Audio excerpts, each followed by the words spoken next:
नमस्कार, सी न्यूज भारत में आप सभी का एक बार फिर से स्वागत है। महाराष्ट्र बुलेटिन में शुरुआत करेंगे धुले से, जहां ट्रांसजेंडर संगठन द्वारा पहलगाम आतंकी हमले की कड़ी निंदा की गई। अगली खबर भी धुले से, जहां पर वन विभाग के प्रयासों से 12 कृत्रिम जल निकाय निर्मित किए गए। इन तमाम खबरों पर करेंगे विस्तार से चर्चा। संपूर्ण समाना एवं प्रेरणा बहुउद्देशीय संगठन ने भारत के स्वर्ग कहे जाने वाले कश्मीर के पहलगाम में 22 अप्रैल को हुए आतंकी हमले में 27 निर्दोष हिंदू नागरिकों की नृशंस हत्या की कड़ी निंदा की है। संगठन के पदाधिकारियों ने कहा कि धर्मनिरपेक्ष देश में धर्म के आधार पर लोगों की हत्या करना मानवता को कलंकित करने वाला कृत्य है। इस दुखद घटना के बाद अंतर्राष्ट्रीय ट्रांसजेंडर एसोसिएशन के उपाध्यक्ष महामंडलेश्वर पार्वती नंदगिरी, शहर की धार्मिक नेता काजल गुरु, पिंकी गुरु और उनकी 2 शिष्याएं तथा साक्षी जोगी निजी काम से शहर गए थे, जिसके बाद वे श्रीनगर में फंस गए हैं। उनकी असुविधा और स्वास्थ्य समस्याओं को ध्यान में रखते हुए संगठन ने धुले जिला कलेक्टर जितेंद्र पापड़कर को एक ज्ञापन सौंपकर सरकार से गुरुवार को धुले लौटने में मदद करने का अनुरोध किया है। इस घटना से ट्रांसजेंडर समुदाय में गहरा दुख और गुस्सा है। मी नीलू पार्वती जोगे, इच्छापूर्ती काळेश्वरी मंदिर धुळे आणि प्रेरणा बहुउद्देशीय संस्थेची सचिव। जिहादी मानसिकतेचा प्रथमचा जाहीर निषेध झालाच पाहिजे। भारतातील एक पर्यटन क्षेत्र म्हणून प्रख्यात असलेल्या तसेच भारतात स्वर्ग म्हणून ओळखल्या जाणाऱ्या जम्मू काश्मीर मधील पहलगाम येथे दिनांक 22/4/2025 रोजी काही क्रूर मानसिकतेच्या दहशतवाद्यांनी अतिरेकी हल्ला केला व त्यात 27हून अधिक निष्पाप हिंदू बळी गेले व काही जखमी व घायल झाले आहेत। आपण नेहमी धर्मनिरपेक्ष अपेक्षा करत असतो, पण हा फक्त हिंदू धर्मनिरपेक्ष आहे। ही संकल्पना मुसलमानांबद्दल करणं चुकीचं आहे मला तरी असं वाटतं। कारण की आज जे जिहादी हल्ले होत आहे, जे निष्पाप लोक बळी पडत आहे, काश्मीरसारख्या सुंदर देशामध्ये काही लोक पर्यटनासाठी गेले, काही लोक कामासाठी गेले, पण तिथं त्यांना निष्पाप क्रूर हत्या करण्यात आली। त्यांना जात विचारला गेली नाही, त्यांना फक्त धर्म विचारला गेला। हिंदू धर्म सांगितल्यावर त्या लोकांचे अशात मुर्दे पाडले। अशी मानसिकता कोणपर्यंत चालणार आहे? शासन कधी जागे होणार आहे यासाठी? आणि कधीपर्यंत राजकारण पॉलिटिक्स असा वापर करून हे कधी थांबणार आहे? हे आमची या शासनाकडे गुहार आहे। माहीत आहे का, आपण जेव्हा सेक्युलरिझमचा विषय येतो तेव्हा फक्त हिंदूकडून अपेक्षा ठेवतो की त्यांनी सेक्युलरिझम पाळलं पाहिजे, पण अक्षरशः हिंदूच हा सेक्युलरिझम का बरं पाळतो? तोच फक्त हिंदुत्वाचा विचार करतो, सर्व धर्म समभावाचा विचार करतो, बाकीचे लोक हा विचार करत नाही। या क्रूर मानसिकतेला आळा बसला पाहिजे, कुठंतरी थांबलं पाहिजे हे सगळं तरी। म्हणून आम्ही या शासन दरबारी हीच मागणी करत आलो की न्याय मिळालाच पाहिजे। जी क्रूर माणसं जिहादी हल्ले आहे ते थांबलेच पाहिजे आणि जे अतिरेकी आहे ज्यांनी आपल्या निष्पाप लोकांचा बळी घेतला आहे त्या लोकांना सुद्धा ठार मारण्यात आलं पाहिजे। त्यांच्या कडक अशी कार्यवाही केली पाहिजे आणि असे हे हल्ले थांबले गेले पाहिजे। धुले से सी न्यूज संवाददाता नीलेश परदेसी की रिपोर्ट। धुले शहर के पश्चिम में लालिंग वन क्षेत्र में भीषण गर्मी के कारण जंगली जानवरों को पानी की कमी का सामना न करना पड़े, यह सुनिश्चित करने के लिए वन विभाग ने महत्वपूर्ण कदम उठाए हैं। मुख्य वन संरक्षक नीनू सोमराज, उप वन संरक्षक नितिन सिंह और धुले वन रेंज अधिकारी भूषण बाग ने के मार्गदर्शन में ललिंग किले में 12 कृत्रिम जल निकाय बनाए गए हैं। बता दें, जैसे जैसे शहर में तापमान बढ़ रहा है, वन्य जीवों और पक्षियों के लिए पानी की आवश्यकता बढ़ गई है।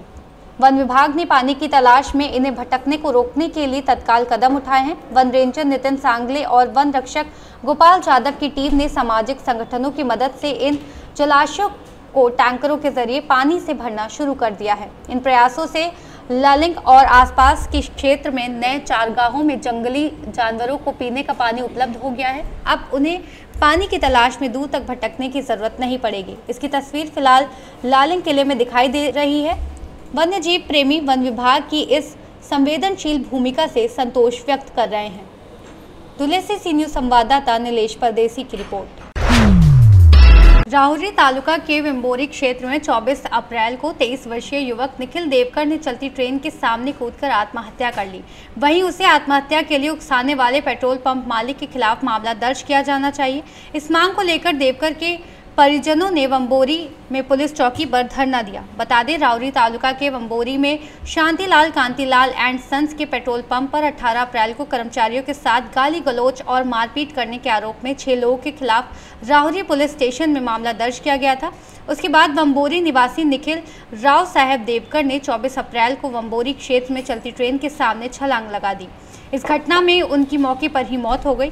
उसके बाद मृतक निखिल देवकर ने परिजनों ने वंबोरी में पुलिस चौकी के सामने खड़े होकर मांग की कि निखिल को आत्महत्या के लिए उकसाने वाले के खिलाफ तुरंत मामला दर्ज किया जाए, अन्यथा हम शव को कब्जे में नहीं लेंगे।